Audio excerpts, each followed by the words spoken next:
for our inside haul and our team books. All right. And then we get into some Q&A. How many minutes do I got? We got 5 more minutes, Coach.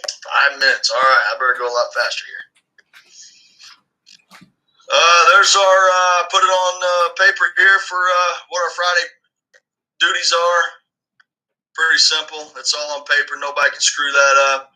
Pre-game, I think it's important that you coach in pre-game and have a plan. So I've got coaches on the sideline identifying their offensive personnel and plays. They'll actually draw those plays up, bring them to me in pre-game before the game starts. I got coaches assigned for punters and kickers, what their numbers are, what their averages are, all done in pre-game. Got coaches assigned to check. They're responsible for whiteboards and markers and make sure that all that stuff is ready to go. We have a halftime schedule. That way it's right there for all of us to know. We know where we'll meet at home. I'll determine where we'll meet at halftime and pregame and on the road. And then here's what our discussion is like as soon as everybody's together at halftime. I've got a little sheet that I use and make my notes on. We'll get all that done while our head coach is addressing the team, and then I'll get my time with them. All right. That's just some more stuff for the young cats. Here's my game plan sheet. If anybody wants to see one,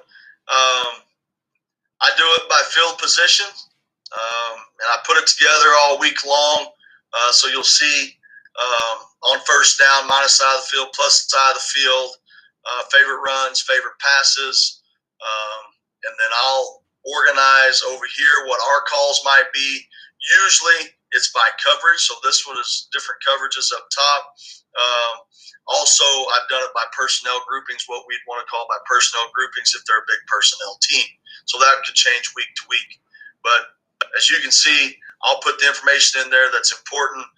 I work on it all week, so by Friday I usually know all this by heart. I don't have to have the call sheet, but I have the guys in the press box with this in front of them to refer to. I do refer to the personnel part here that's at the bottom of page 1. And so I'll check this in pregame when I'm watching them in pregame and make sure that the quarterbacks are the same number or whatnot. But I like to have all that on my sheet.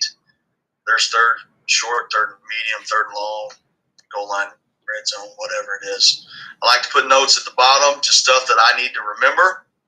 I like to put that at the bottom so I can refer to that. This is actually from the state championship game in 2000 and I don't know what year that was. I think 2014.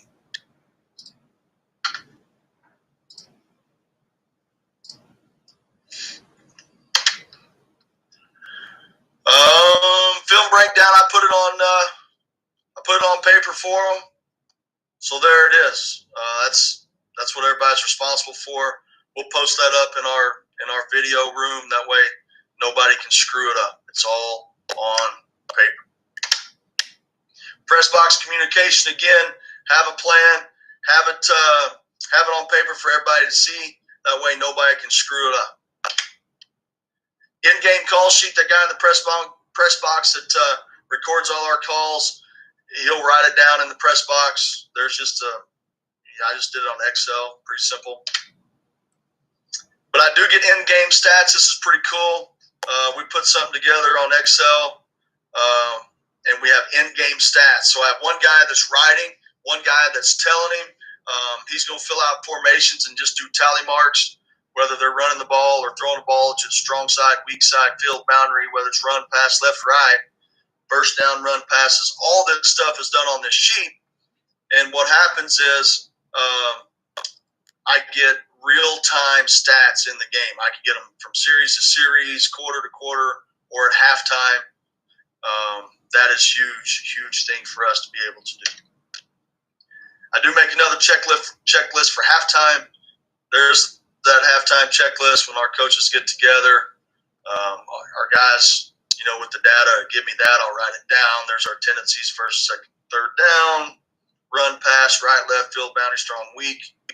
What big plays did they have? What are we trying to get done in the second half? And injuries, write it down there at the bottom. I do video study sheets for every position group. They're all just a little bit different. I won't share them all here. You can kind of see just something for those kids when they're watching. Write it down. See it, say it, write it. That's how they'll learn it. I know they probably cheat on a lot of it, but I'd rather cheat and they write that information down than not do it at all. But I have that for every position group.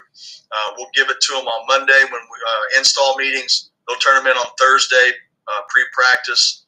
Every coach take it up. They'll be punished if they don't turn it in, type deal. Our generic tip sheet, here's one from 2012. We'll put this all together, share it with the kids via text usually. We used to print it for them. They like it over text now a lot better.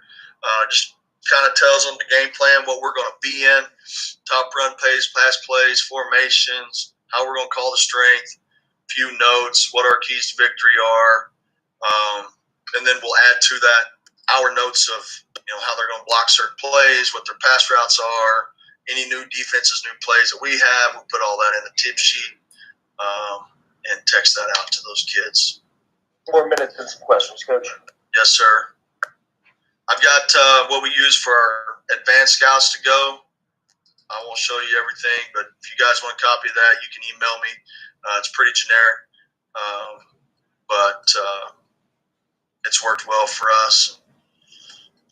Kind of makes it easy for the young cast to go out and scout. All right. So there you go. There's all kinds of stuff from Allen High School. What kind of questions do you have? All right, thanks, Coach. That's a great presentation. I would like to open it up for Q&A. Again, coaches, the way that you will ask a question is by typing your question in the Q&A button at the bottom of your screen, and I will take those questions and read them to Coach. Got a handful right now. First one is, do you have your assistant coaches show you and present the drills that they use, or do you just trust them and let them go? Or do you give them a set of drills that are musts that they use? Great question. So what we do in those 10 days before our camp starts in the fall, I go through that duties and work list that I gave everybody, but then other times we're coaching the coaches. So our varsity coaches are up there demonstrating. Every varsity coach has a drill tape that they put together from their group. They'll put their drill tape together. They'll present the drill tape to all defensive coaches in our system, and we'll go through that. So, yes, every single varsity coach will present. And then a lot of times what we'll do, for example, if I present linebacker stuff in the morning, we'll come back after lunch, and the sub-varsity linebackers coaches will present back to me kind of as a way for me to check that they got what I wanted them to get. And then also for each of our junior high linebacker coaches to kind of compare notes, because it is a lot different at the junior high level than it is with me. And we kind of go through kind of how they set up their practice schedules and whatnot. But yes, every coach has to show me and our staff what they do individually. Next question, Coach, is with all of the demands and responsibilities you require of your assistants, how do you create a culture amongst coaches that breeds positivity and doesn't lead to coach burnout? Yeah, no doubt. All this stuff's on paper, and I'm kind of anal about everybody getting it done. But we have a culture here of working together, and so, for example, all those duties that those guys have, that they are, they're inputting huddle. If somebody has a 5-year-old soccer game to go to on Saturday morning, we tell them to go because their buddy sitting next to him will just input his call, and vice versa. So we try to treat it that way so there's no burnout. Huddle's a great thing. You can work on it from a lot of different places. So, again, if you got to go to the 5-year-old soccer game and you had to drive your family, whatever, when you got home, get your calling done or check with somebody that they got their calling done. So we try to be pretty lenient with guys, especially on the weekends. But we take a whole lot of pride in winning, and it's a whole lot of fun to win. And our guys understand that the reward for all the work that we do is when we win a whole lot of games. So everybody's bought in, and we got a great culture here. Awesome. Got a coach with a question, and actually got a handful of questions that we might not be able to get to, so that's a good question.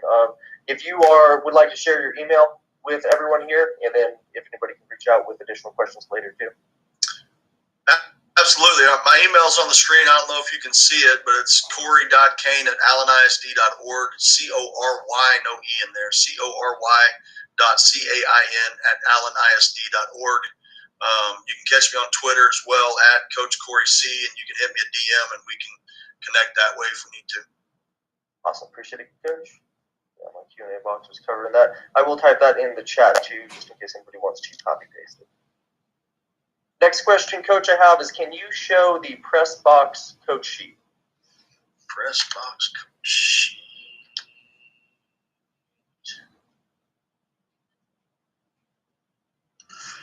That one.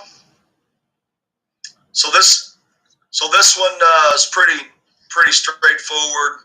Guys up there putting the down and distance, yard line, whatnot. That's our front that I call our pressure, our coverage. And then he's going to put the offensive formation in play. Over here on the right, that's field and boundary or strong and weak. He's just recording where the ball goes, to the field, to the boundary, strong side, weak side, just as another way of checks and balances. Are we getting good data?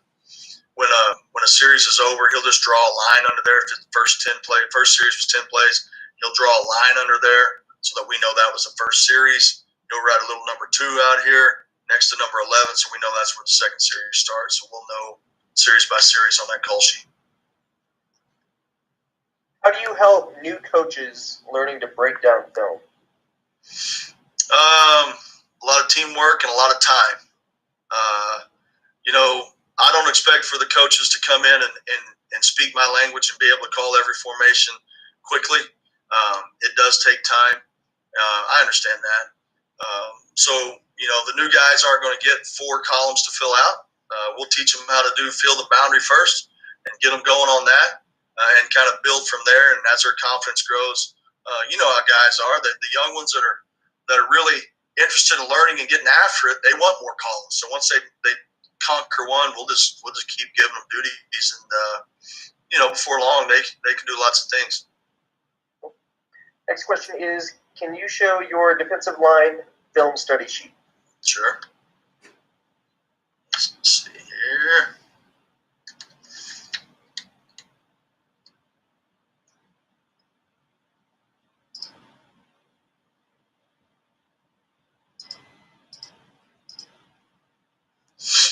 So I got these. I was able to go out and visit with the Texas Tech staff back when Tommy Tuberville was there, and this is something they did out there. So I kind of made up my own version of what they did, and it's worked well for us. They're mostly the same for position-specific stuff. On this one, who's the best offensive lineman? That's specific to defensive lineman. And what moves are you going to use against him, or what does he struggle with? Next question, Coach, is can you show your staff opponent breakdown duties? Slides again.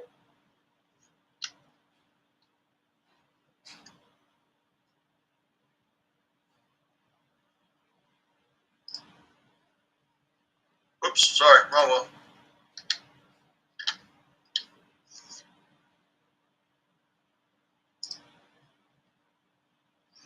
I think it's this one they're talking about.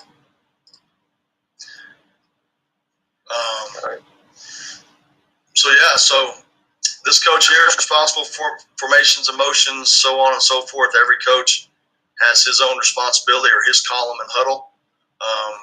These are varsity coaches here. They tag all run plays, all pass plays, and then I check all the input, and then I kind of, rather than me have to remember who has what column, I go to this guy here. Holt is my go-to guy on managing our staff as far as input with the sub-varsity coaches. Awesome. All right, Coach, we're going to do 2, maybe 3 more questions. Next question is, can you talk about your coaching timeline up to now? When you started, did you start at a middle school, etc.? Sure. I'm 20 years into this. I started as a 9th grade coach in Wichita Falls, Texas, at Hershey High School. From there, I got my first varsity job a year later in Kaufman, Texas, as a linebackers coach. Year after that, I was linebackers coach and special teams coordinator. Moved on and got my first defensive coordinator job at Red Oak High School for a year after being at Kaufman for 3. And then I've been here at Allen High School for 15 years. I got on as a linebackers coach in 2006. And then in 2010, I took over as a defensive coordinator and been here ever since. Awesome. Next question is, do you assign the game plan responsibilities based on your assistant's personal expertise or by the position they coach? And if it's by their position, do you coach them on what to look for? Yeah, it's by position. It's absolutely by position. The secondary guys, for example, he's an expert on third downs because we're usually it's a passing down, right? So the secondary guys are third down experts, long yardage experts. The defensive line guys are the street and draws experts. So it's absolutely by position. And yes, they are coached up on what we're wanting. Again, that just takes time. And we're blessed here in Allen that we don't have a large amount of turnover. And so it's not constantly me having to coach guys up on that stuff. Awesome. Next question is, what is your plan going into the spring? Do you carry over coaches' duties to the fall, or do you assign new duties? No, they carry over. There's times when I'll manipulate some here and there and change something here and there, but 90% of it is exactly the same as far as what their duties are. But we cover for each other so much. Any of our guys could jump on and do any of those duties that I've given out. And one last one, should probably be pretty quick, is what does the term pass hole mean? Yeah, it's pass skeleton. We call it pass hole. It's our defensive 7-on-7. We use a scout team rather than the offense, and it's just 7-on-7 using the scout team. All right, coaches. Unfortunately, that's all the time we have for questions tonight. Coach Kane's email is in the chat. If you would like to copy and paste that and send any questions on to him. Coach Kane, thank you again for sharing all your knowledge with us this evening, and thank you, coaches, for attending this event. We hope to see you for our next session tonight at 9:30 p.m. Eastern with Coach Stu Holt, Special Teams Coordinator, Louisville, on game week daily schedules to prepare for special teams as a special teams coordinator and selecting personnel for the kicking game. Have a great night, everyone.